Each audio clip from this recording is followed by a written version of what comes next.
Chapter 3. Now Solomon made a treaty with Pharaoh, king of Egypt, and married Pharaoh's daughter.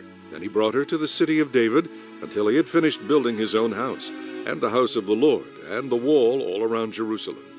Meanwhile the people sacrificed at the high places, because there was no house built for the name of the Lord until those days. And Solomon loved the Lord, walking in the statutes of his father David, except that he sacrificed and burned incense at the high places.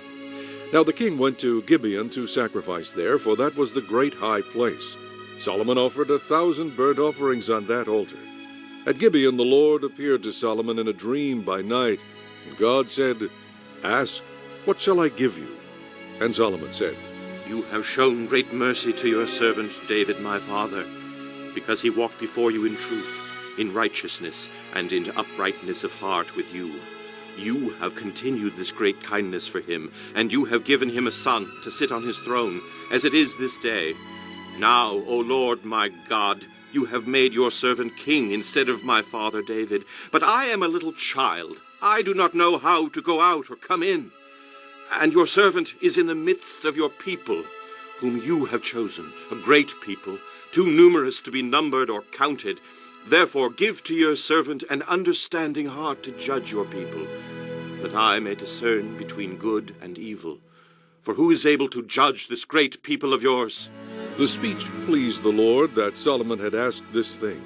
Then God said to him, "Because you have asked this thing, and have not asked long life for yourself, nor have asked riches for yourself, nor have asked the life of your enemies, but have asked for yourself understanding to discern justice, behold, I have done according to your words. See, I have given you a wise and understanding heart, so that there has not been anyone like you before you, nor shall any like you arise after you. And I have also given you what you have not asked, both riches and honor, so that there shall not be anyone like you among the kings all your days. So if you walk in my ways, to keep my statutes and my commandments, as your father David walked, then I will lengthen your days." Then Solomon awoke, and indeed it had been a dream. And he came to Jerusalem and stood before the ark of the covenant of the Lord, offered up burnt offerings, offered peace offerings, and made a feast for all his servants. Now 2 women who were harlots came to the king and stood before him, and one woman said, "O my lord, this woman and I dwell in the same house, and I gave birth while she was in the house.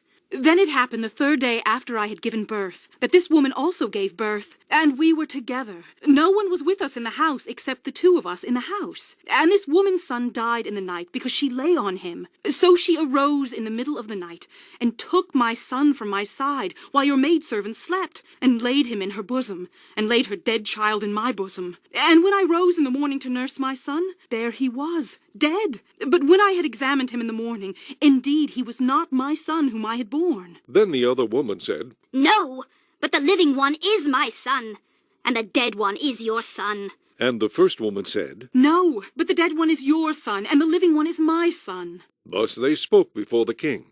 And the king said, The one says, This is my son who lives, and your son is the dead one. And the other says, No, but your son is the dead one, and my son is the living one. Then the king said, Bring me a sword. So they brought a sword before the king. And the king said, Divide the living child in 2, and give half to one, and half to the other. Then the woman whose son was living spoke to the king, for she yearned with compassion for her son, and said, "O my lord, give her the living child, and by no means kill him." But the other said, "Let him be neither mine nor yours, but divide him." So the king answered and said, Give the first woman the living child, and by no means kill him. She is his mother. And all Israel heard of the judgment which the king had rendered, and they feared the king, for they saw that the wisdom of God was in him to administer justice. Chapter